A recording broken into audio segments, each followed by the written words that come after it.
New Parts. High performance at high pressure. Rebuilding a first stage head.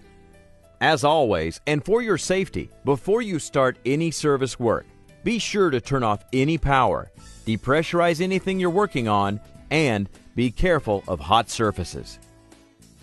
Valve removal. Begin by loosening the tube connections. Unscrew the two nuts and pull the tubing away. View inside the tubes. Any excess carbon buildup may indicate the need to decarbonize the tubes. For this project, you do not need to remove the valve head from the cylinder. However, if you prefer to remove it, such as to replace the head gasket, we suggest placing location marks on head and cylinder. This can be done by using a center punch and making matching peen marks on each component. Make a single mark on the first stage components, 2 marks on second stage, 3 on third, and so forth. When reassembling, simply realign the marks. Next, remove the 4 head bolts and pry the head loose from the cylinder. These are cast iron parts, so exercise care so as not to damage the underside of the head or the top ledge of the cylinder.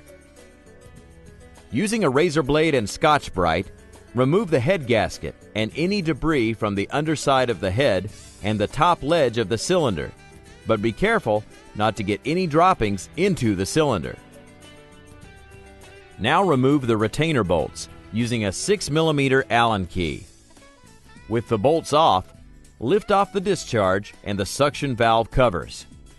This will reveal the valves inside. If a valve is stuck inside due to carbon residue or corrosion, spray CRC into each pocket and let it soak for several hours. At that point, and using a pair of pliers, you should be able to lift the valve out by grabbing the hex nut. You'll notice the copper gasket on top and the copper gasket inside. If the inside gasket is stuck, use the O-ring tool to lift it out. This tool is available from New Parts. Discard the old gaskets as they should not be reused. With the valves removed, let's test them to ensure they are functioning properly. The suction and discharge valves are tested in the same ways.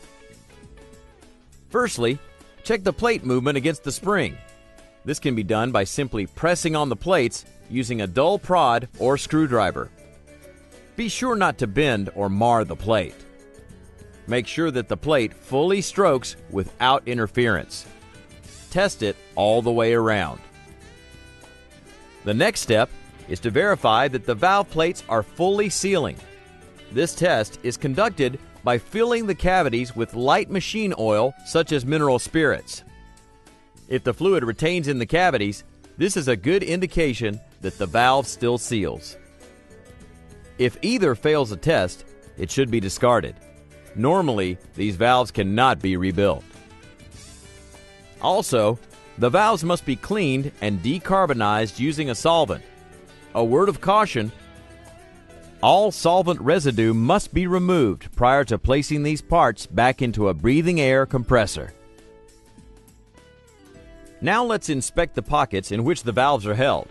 Make sure there is no debris or carbon in them. If there is, use the same decarbonizing solvent and Scotch-Brite to clean these surfaces. Also, let's check the head bolt holes to make sure those threads are intact and haven't been pulled. If so, these can sometimes be reconstructed using thread inserts. Okay, with all parts tested, inspected, and cleaned, the head is now ready to be reconstructed. Valve installation. Using fresh copper gaskets, insert one into each pocket.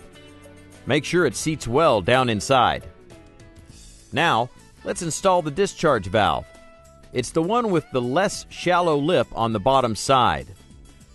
Note that both valves get installed with the nut facing upwards.